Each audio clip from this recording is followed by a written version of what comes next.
Hello, welcome to Fusion Cooking channel where you can find healthy recipes for babies and adults.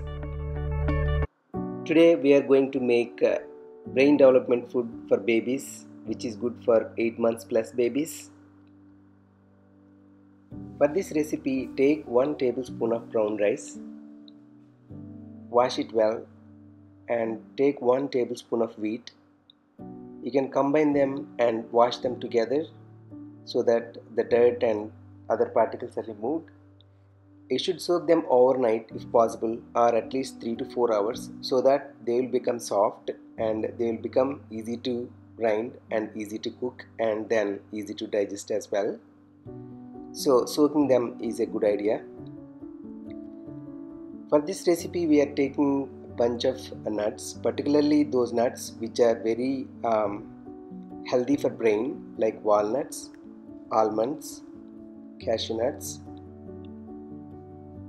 dried dates and pumpkin seeds.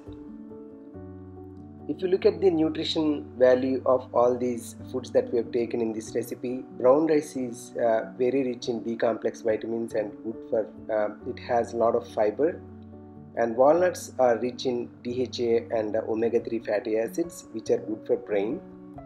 Almonds help promote the memory. They are rich in vitamin E and they also improve the cognitive function.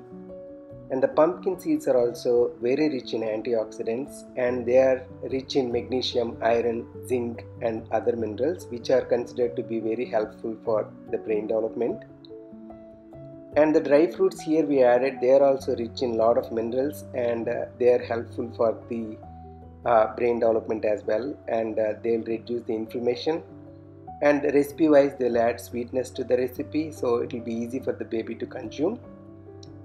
So for all these nuts we have soaked overnight, so it's better to soak them overnight so that they will become soft and it will be easy for the baby to digest them.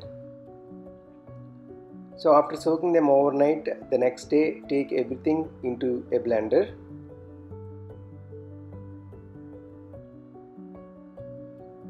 and blend them to a fine paste. At this stage you can remove the skins of almonds and you can also remove the pits or the seeds within those dried dates if they are pitted dates, and make a fine paste. So this paste you can keep it in the fridge for 3 to 4 days after using in the first day, so that you can serve it more than once.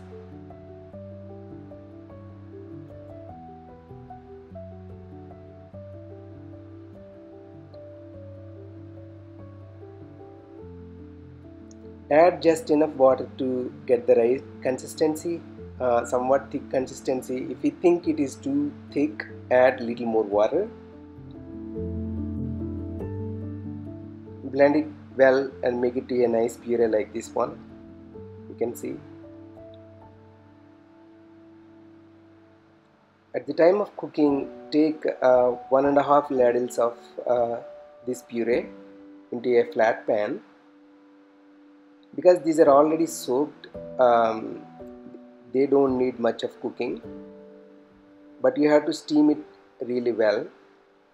We're taking about 1.5 to 2 ladles of this puree and adding about 1 cup of water. And when you're cooking, you can always adjust the level of water by adding a little more or boiling for a little longer, and keep stirring so that the foods will not get sticky to the bottom of the pan. And once the boiling is done, it's better to cook on a low flame so that it will not stick to the bottom of the pan, and make sure that you are not overcooking it. This itself is great to serve in this way, but you can make it a little more sweet and add little more nutrition by adding banana puree. We are taking ripe banana puree. It's better to take the ripe bananas because ripe bananas are a little easier to digest for the baby, and they'll add additional nutrition and additional taste as well. This will be tasting somewhat savory and sweet and very rich in nutrition, so it will be very tasty. and it is good for 8 months plus babies. Initially, make sure that you will not give too much of it. 1/4 cup serving will be great for the 8 months plus babies. As the age is higher, you can increase the portion size. And make sure that it is given only at least 3 times a week, not more than that, because this is a heavy food and the baby will be consuming all other foods also. So it's better to keep it light. We hope you like this video. Please like and comment and subscribe to our channel. Thank you very much. Have a nice day. See you next time.